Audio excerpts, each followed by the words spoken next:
Materials for the first step include several pieces of sketchbook paper, a pencil with an eraser, and visual resources. You can look off your Chromebook of images that you've collected of your specific animal and several angles. I printed off some images, but you're going to be looking on your Chromebooks to find several different images of the animal that you're choosing. These should be several different angles. I'm going to start with loose, soft marks to draw my drawing. Again, think about simple lines and simple shapes. For example, the head, neck, and body are just kind of ovals and cylinders. I'm drawing really soft and really light. I'm making a lot of quick, light marks, and I'm going back with darker, heavier marks as I decide to make decisions. I'm not erasing yet. I'm just adding a lot of different marks and adding more pressure and marking heavier as I go. Once I have the basic silhouette or outline of my drawing, I'm going back in here and adding a little bit darker of a contour line, and also kind of defining where some of the different patterns and colors of the loon are. For this angle of the loon, you're going to have a little bit of a white decal on the neck and kind of under the stomach and kind of lighter areas under the wing. So I've kind of indicated that, and then I'm going with some darker, heavier contour lines around the outside, adding suggestion of feathers and other texture as I make decisions and draw a little bit darker. So now I'm starting to add some value and some shading. This is secondary and not as important, but I would recommend you do it if you have time. Loons have two primary colors, white and black. So I'm indicating the spots on the neck and indicate the marks on the stomach and under the wing with value. Again, value is various degrees of lightness and darkness.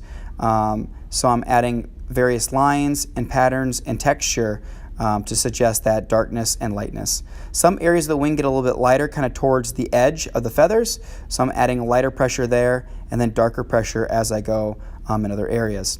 As you're working, be sure to erase lines you don't need. Now that I've completed one drawing, I'm going to work on at least two more. This next drawing is a different angle. So the first one, I start with a side angle. Now I'm going from a top view or kind of like a dorsal view of the wingspan. So I use a dividing line in half, which is a line of symmetry, and then I add my ovals and my cylinders, and then start with the wingspan. Try to make the wings as equal as possible. I'm doing some different proportional lines horizontally across my page to give me an indicator of where the wings should kind of match up and start. Again, you can see from my drawing here, it's not perfect, but you do want to just get the best representation you can. The better the drawing, the better the sculpture will be. So again, as always, I'm starting with a lot of soft, light marks.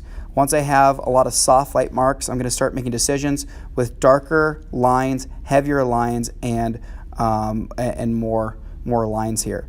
I'm also kind of doing what I did before and indicating where certain patterns of the loon's spots are. There are some broader, bigger circles on the kind of the shoulders of the loon and some really smaller dots along the wing and directly the back. So I didn't spend a ton of time filling those in really with a lot of detail. I'm just doing some suggestions of that, and I can go back and add darker pressure later on, or more details later on. Now I'm adding darker pressure, again using variety of lines with proximity, how close the lines are together, and also the pressure going on multiple times.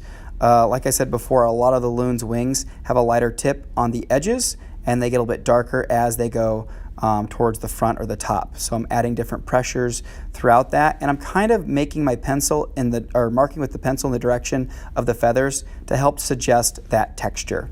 So I'm finishing up the drawing with a rich, clean contour line that's bold and relatively thick to help define all those areas of value and shading and other details that I might have lost in my work.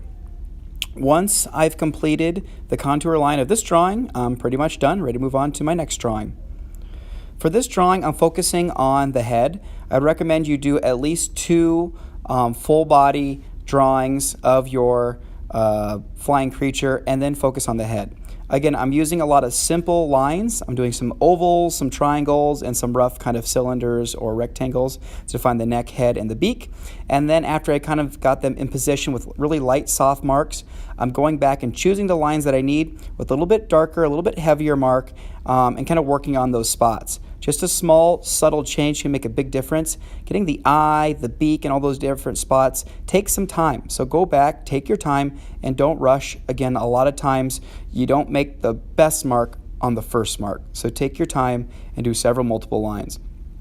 Now that I've got a rough proximity of lines that I want, I'm going back with a bold, darker, heavier line, defining the beak, the eyes, and around the areas of the head.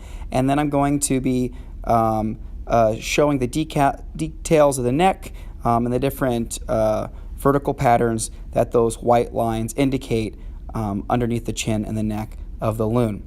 I'm next going to start adding some values and shading. Again, use value with a variety of pressure and proximity.